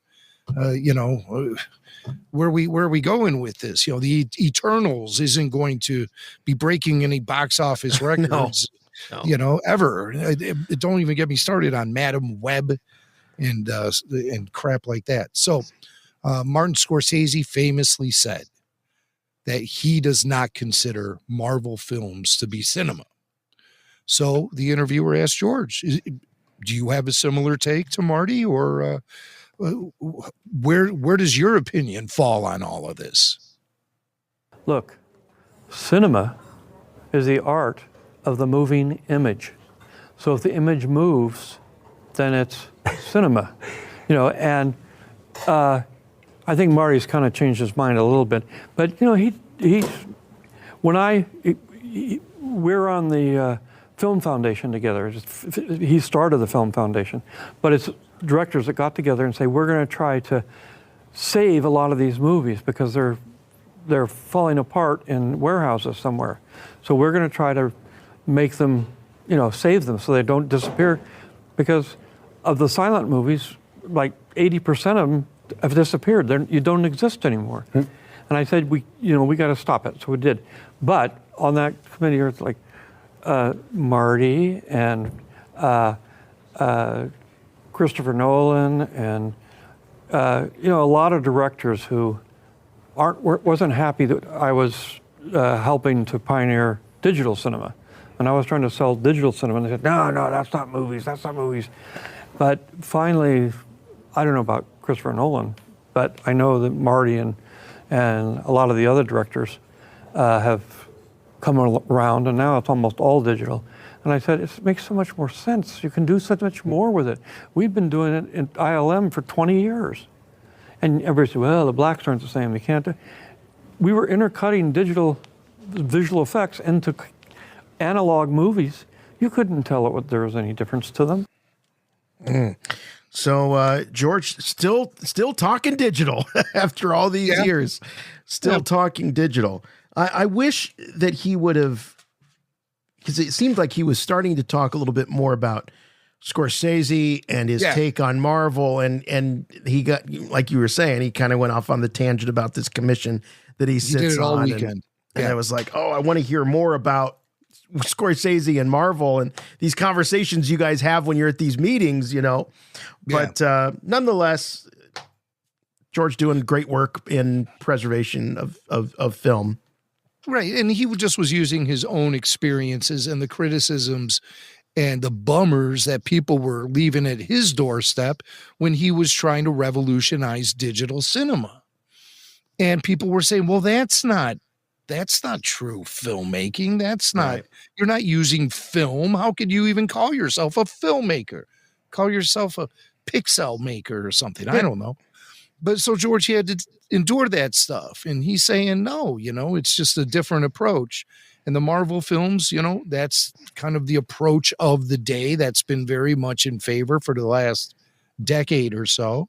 And it's kind of, sputtering to a stop. We'll see how the Wolverine Deadpool film does.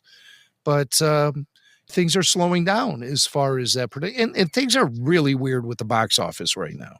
Just really, really weird. Anything that has a budget is flopping. And my theory is that the damn movie theaters are charging too much for concessions and $20 buckets of popcorn. And, you're paying $100 on concessions. That, I think, pushes people away more than anything Hollywood is doing. So they need to quit gouging, but everyone's getting gouged everywhere. So let's see what happens when George throws on the sweatpants and he just starts talking. He gets me real loose with my opinions and stuff. And you're not even wearing sweatpants. How do you know I'm wearing pants at all? All right. Good point. So one more clip from George.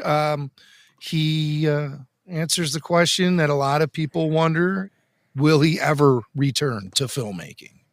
Well, thank you so much, George. Will you make another movie, a very last one? No, I'm retired. The last one I did as a producer was a thing called Strange Magic, which is an animated film. And so I was doing movies that I wanted to do rather than, I was financing them myself. I had my own studio and I was doing all that stuff. So anyway, now I'm building a museum in Los Angeles. It's keeping me very busy. All right. Well, it is. No moss growing on George. He's staying busy. No, absolutely not. Absolutely not. So that's it from George. As far as everything that came across my desk, I thought that was some of the most newsworthy Great stuff. But I do recommend searching out these videos from Brute and from whoever the reporter is who shot the video of George Lucas's filmmakers panel, whatever they called it, his master class. It can. And also check out the video of Francis Ford Coppola awarding George with the honor. He says a bunch of nice things about George, and apparently George was very surprised.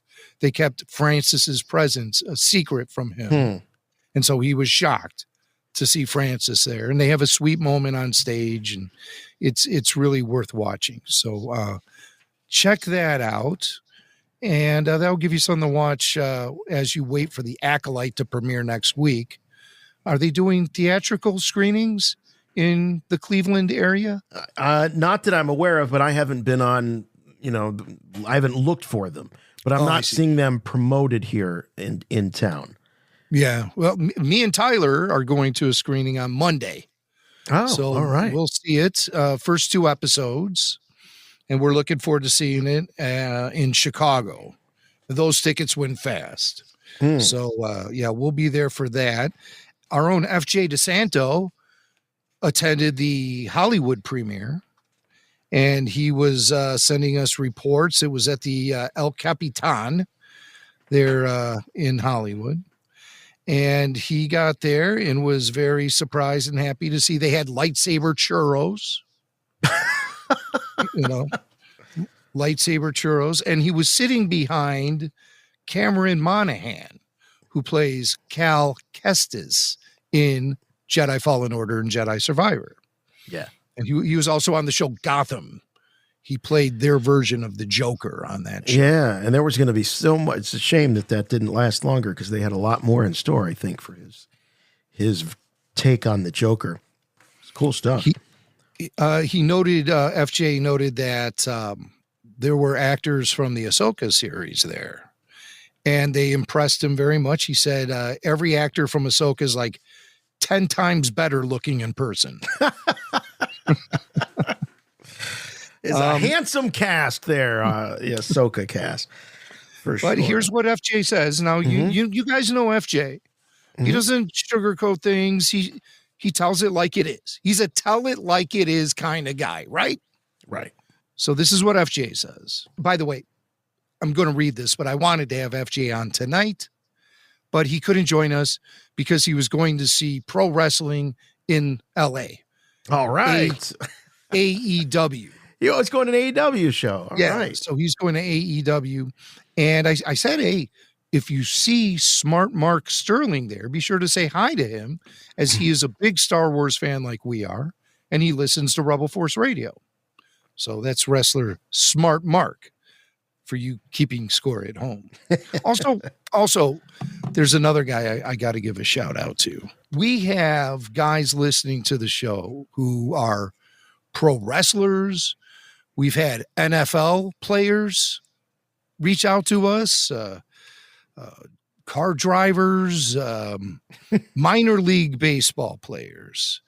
But this came as a big surprise to me. EGOTs too, don't forget. Well, EGOTs.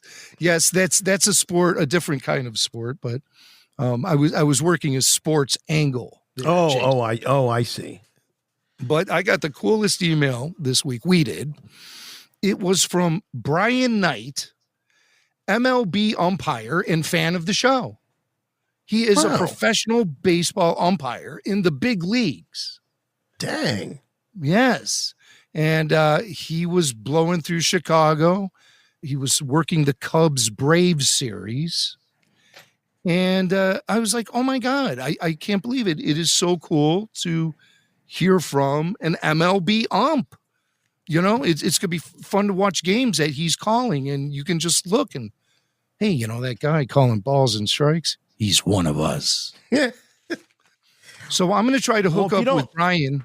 If you don't like his calls, you can blame it. He's probably listening to RFR in his earbuds while the game's playing. I'm sure. Yeah. Like he's thinking about IG-88 while there's a Major League Baseball game going on in front of him. It could happen. It's like Shohei Ohtani is at the plate and he's like, IG-88. I wonder how much it cost to hire him. What did the Empire pay him? And what did they pay him? Did they give him oil change or did they actually give him cash? See, these are the things going through his head. Here's the pitch. Well, the ump is just standing there now. But I just thought it was so great. And I'm hoping to hook up with Brian next time he comes through Chicago later this season. So look out for him. You know, his name's Brian Knight. Hello, Brian. Shout out if you're listening. He says that, you know, it's RFR is one of the things that keeps him sane on the road. Because, you know, these guys, they're on airplane every 3 days, every 4 days in a different city. They don't know where they're at. So it's tough. It's a lot of time on the road. And so during the downtime, he's definitely tuning into some Star Wars conversation here on RFR. Well, that's very cool. Yeah. Very cool. So, back to FJ's report. Yeah, yeah. All right, so everybody's good looking in Ahsoka. What else you got for us? You're good looking. Okay, he says, it's very simple. It's like 100 years before the Empire and the Jedi are keepers of peace, but in some dark corners of the galaxy, others find ways to use the Force. It's good. Here's a spoiler. There are Nemoidians in it. Wow. That's a spoiler. How many of them are there? 2 of them? I don't know if they sound so much like that. They might have a different sound. But the Nemoidians are back. And so he says the premiere was set up. The show, it was set up like a premiere. But they didn't have any intro to the show. Like nobody talked to the audience before they screened the thing. It was just like a red carpet photo op and then boom. No curtain speeches. Right. He said it was just a voiceover that was like, welcome to the Acolyte. And then it started. And he said, don't look for this. Could be spoiler stuff, guys. So, oh boy. All right. Well, I mean, just in case. Spoiler alert. Spoiler alert. Spoiler alert. Got to do it. I asked him if you see the lightsaber whip in action in the first 2 episodes. He said no. He said, as a matter of fact, don't expect many lightsabers in the first episode, but he says he means that in a good way. More force. He said there's more use of the force than the lightsabers in the first 2 episodes. He said it begins with a crawl that gets you up to speed with what's going on in this part of the timeline. And he also says it avoids a lot of the sequel problems in which they have a lot of new ships, new designs, and stuff like that, surrounded by familiar aesthetics. And the only planet that you visit in the first 2 episodes that is familiar is Coruscant. He said we've already seen the 2 big Jedi action pieces basically already. So via the trailers and the promos, and we've seen the 2 big fights. We've seen the 2 big fights in what was released. Yeah. One of my observations is that the show has what feels like a good mix of prequel stuff visually and original trilogy aesthetic.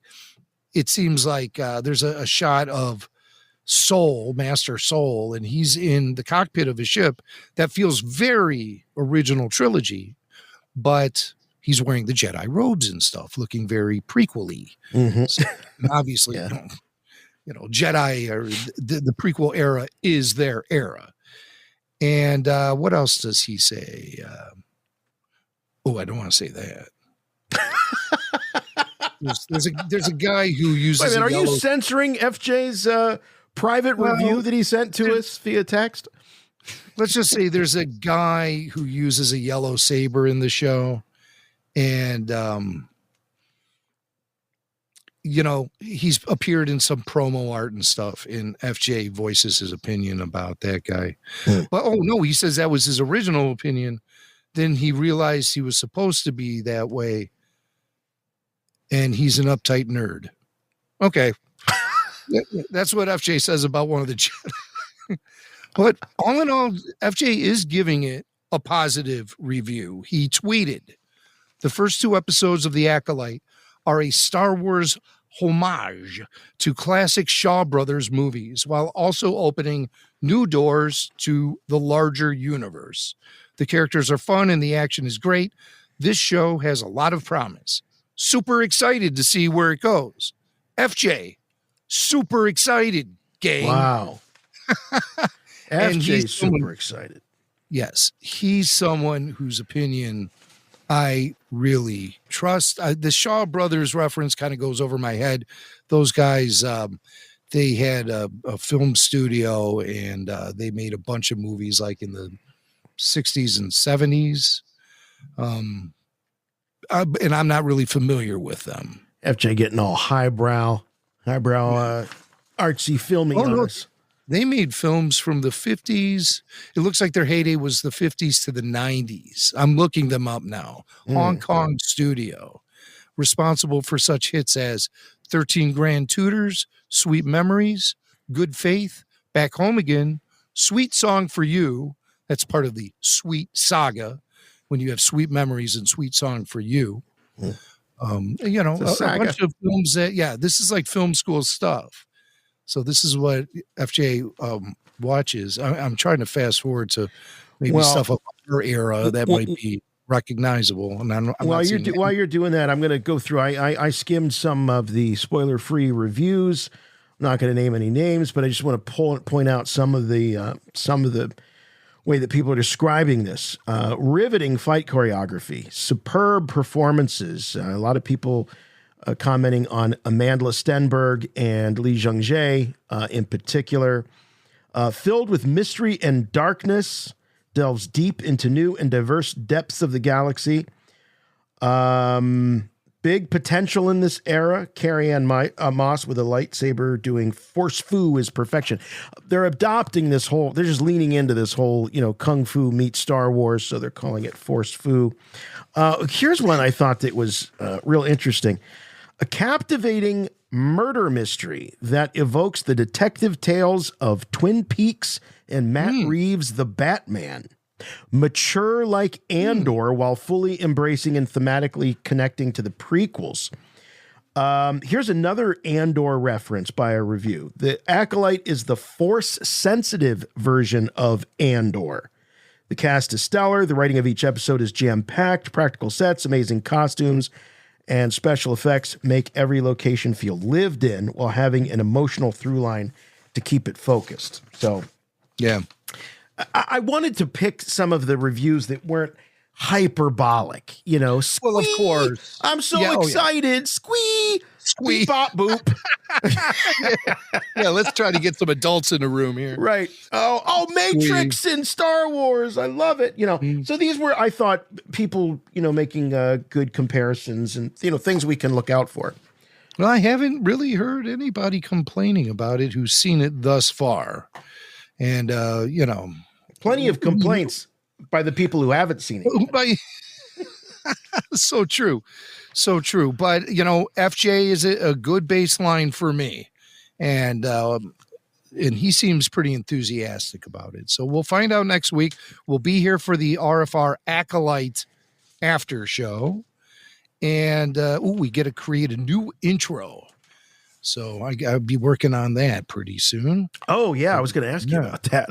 Yeah. I got to get to work on it. It all starts with the audio, and then we build the video around it. Hey, before we wrap up Acolyte, do we want to play this Leslie Headland clip? Let's play Leslie into the theme. She just, this was recorded, I believe, this week at the Acolyte premiere in London. And our buddy Mark Newbold was there, and he shot some video. And so I just took a clip of Leslie talking about what to expect from the Acolyte as far as its placement on the timeline and the action we'll see. It was wonderful. I mean, taking place at that part of the timeline afforded us a lot of freedom. We get to play around with a bunch of different things that I think when you're working in the Skywalker saga or the Empire versus Resistance or Rebellion, you can't really get into. So you're going to see in the series a lot of lightsaber fights. You're going to see High Republic robes and a lot of High Republic nods, as well as practical sets. A lot of incredible stunts. The puppeteering and the creature work are all incredible. So I'm excited for you guys to see it.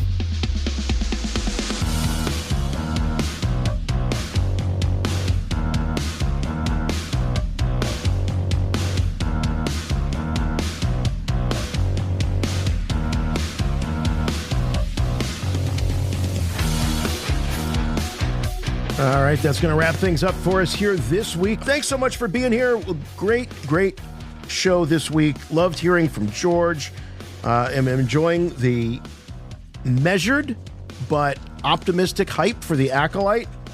And one thing I think you all know that have been listening to RFR for a long time is we're going to tell it like it is. We've done that since the beginning.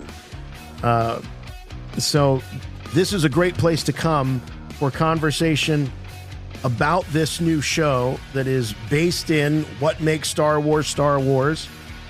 It's not going to be, the discussion is not going to be mired in all the other BS that you can get from every other outlet that's talking about this show and Star Wars in general. So it's going to be a lot of fun. We're going to start kicking off the after shows next week, Wednesday. The shows will be dropping Tuesday. We'll have those Acolyte after shows on Wednesdays live on YouTube. We'll be taking calls, and this is going to, I think, really be something because it's a whole new era of Star Wars. There's a lot of opinions about this show already. I can only imagine once we see the first couple of episodes. I think it's going to be an awesome time with the RFR Acolyte after show. That's for sure. If you need more Rebel Force Radio in your life, there's a great way to do it. You can head over to rebelforceradio.com and check out RFR on Patreon. That's right. You just need to click on the banner in the right rail, tap on Rebel Force Radio, and you'll be taken to a whole new world with lots of Rebel Force Radio content, stuff that you can't find anywhere else. There's something for everybody at every price level, and it does support all of our efforts here at Rebel Force Radio. We appreciate it very much. Jim, anything in particular that you want to plug? I know that with my absence last week, it didn't slow things down on the Patreon train. Oh, no, not at all. We knocked out 2 RFR Q&As. Myself and Peter Beiser got together to discuss our top 5 non-Star Wars movies, our favorite non-Star Wars film. And boy, oh boy, that was a deep conversation. And Peter always brings it when he appears on the show.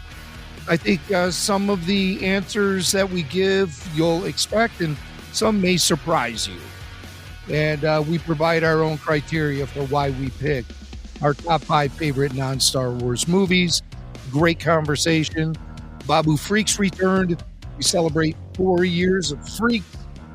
As we discussed all kind of things. It's a freewheeling conversation where we talk about a lot of different things, including plenty of Star Wars with my Chicago area Star Wars friends, Brian Klein, Barry Harmon, and the friend to all, Tyler Page. And so we had another Q&A also with Eric from Phoenix, where he discussed his perspective of everything that went down as RFR Live descended on Bristol, Connecticut, and we get his full weekend recap. So a lot of great stuff, especially if you're with us out in Bristol. If not, there's plenty of great conversation there that I'm sure will interest, delight, and amuse you. So join us, RFR on Patreon, show video, exclusive opportunities to host an episode of Q&A with me, and bonus podcasts, ad-free shows, early bird releases. Oh, there's so much there. Patreon.com/Rebel Force Radio. All right, you can also find us on YouTube.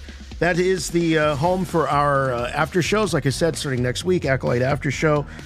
So if you subscribe, just click that button and like us over there. You'll get notifications when we are about to go live, so that's handy. And tons and tons of content and going over the last 17 years of our Star Wars podcasting adventures. Also, Facebook, Twitter, Instagram, the official website for all things and everything Rebel Force Radio, rebelforceradio.com. But the best way you can support us is, and it costs you nothing, just do what you're doing right now. Keep listening. Keep telling your friends about us here at Rebel Force Radio. And if your podcatcher of choice allows you to do so, we'd love to have you leave a review. Just one simple rule, please. Make them good. All right, we'll see you next week. Acolyte After Show, live Wednesday night. It's going to be a happening. Can't wait to see you there. But until then, for Rebel Force Radio, I'm Jason. And I'm Jimmy Mack. And remember, the Force will be with you, always.